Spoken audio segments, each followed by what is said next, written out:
Пару роликов про эти наушники я в принципе видел, там не особо людям понравился звук. Я не знаю, чем они слушали и как они это делали. Ну, звук здесь классный. Я не знаю, я вообще охренел, если честно. Мне очень понравился.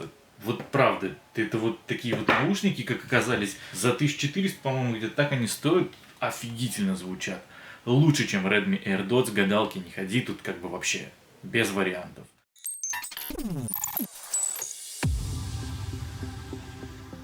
Привет! Сегодня в ролике я расскажу тебе про бюджетные внутриканальные ТВС-наушники с отличной автономностью. Это Anamai Buds Capsule Pro. На самом деле я заказывал совершенно другую модель от данной конторы с поддержкой аудиокодека aptX, но продавец, похоже, все напутал и прислал мне эти. Данная модель не такая уж и новая, но тем не менее, раз уж прислал, буду обозревать их. Поставляется гарнитура в белой коробке из плотного картона, внутри которой в поролоновой проставке лежит кейс с наушниками. Рядом в небольшой коробочке положили сменные амбушюры и кабель для зарядки micro-USB. Комплектация стандартная и очень похожа на таковую в наушниках от Blitzwolf. Вообще это OEM наушники, так что не удивлюсь, если они сделаны на том же заводе. В любом случае зарядный кейс собран хорошо, крышка полупрозрачная, глянцевая и в открытом состоянии не люфтит. На передней стороне красуются 4 светодиодных индикатора состояния заряда аккумулятора по 25% емкости на каждый. Габаритные размеры капсулы по длине, ширине и высоте составляют 88, 35 и 33 мм соответственно.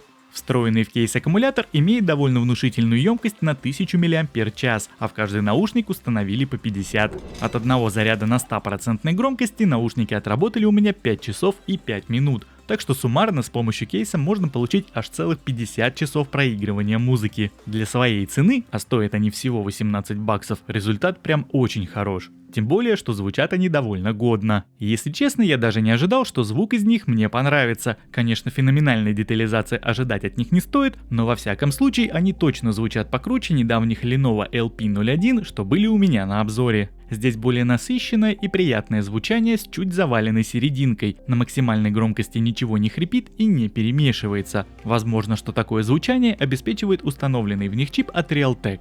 Также, как ты, наверное, уже успел заметить, звуководы здесь немного длиннее обычного, что и позволяет доставлять звук точнее. Ведь я уже не раз говорил в своих видеороликах, что помимо хороших амбушюр, многое зависит еще и от конструкции самих наушников. И кстати, что касается амбушюр, то я воспользовался своими, те, что в комплекте максимально имеют средний размер. Передача звука осуществляется посредством двух аудиокодеков, это AAC и SBC, а за связь отвечает Bluetooth 5 версии. И в моем случае со смартфоном Xiaomi кодек AAC нужно включать вручную, ведь только по этому аудиокодеку будет нормальный звук, о котором я говорил ранее. Подключение к смартфону происходит по открытию крышки кейса. Наушники работают в режиме независимого подключения, можно использовать как оба вместе, так и каждый по отдельности. На самом деле я неспроста обозвал эти наушники классикой в названии видеоролика. Дело все в том, что помимо своей действительно классической формы, управление функциями мультимедиа здесь кнопочное, и для кого-то такое решение до сих пор остается единственным лучшим. Однократное нажатие по кнопке в режиме воспроизведения музыки отвечает за плей-паузу, а во время звонка позволит ответить на вызов или положить трубку. По двойному нажатию зашито переключение треков: на правом наушнике вперед, на левом назад. Если удерживать кнопку 3 секунды, то можно позвать голосового ассистента, а вот управлять громкостью с наушников нельзя. Что же касается работы встроенных микрофонов, то они здесь весьма посредственные, и сейчас я предлагаю тебе послушать тест их работы. Проверяем работу микрофонов в наушниках Anamai Buds Capsule Pro. Вот таким образом они звучат в закрытой машине. Сейчас буду по традиции открывать окна. Вот таким вот образом вокруг много машин едет, ветер сюда задувает.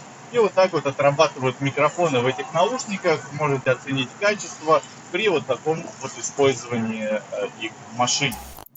Ну а теперь традиционный тест с печкой. Сейчас я прибавляю на двоечку, на троечку и на четверочку прибавил. Сейчас максимум шума искусственно мне выдает печка.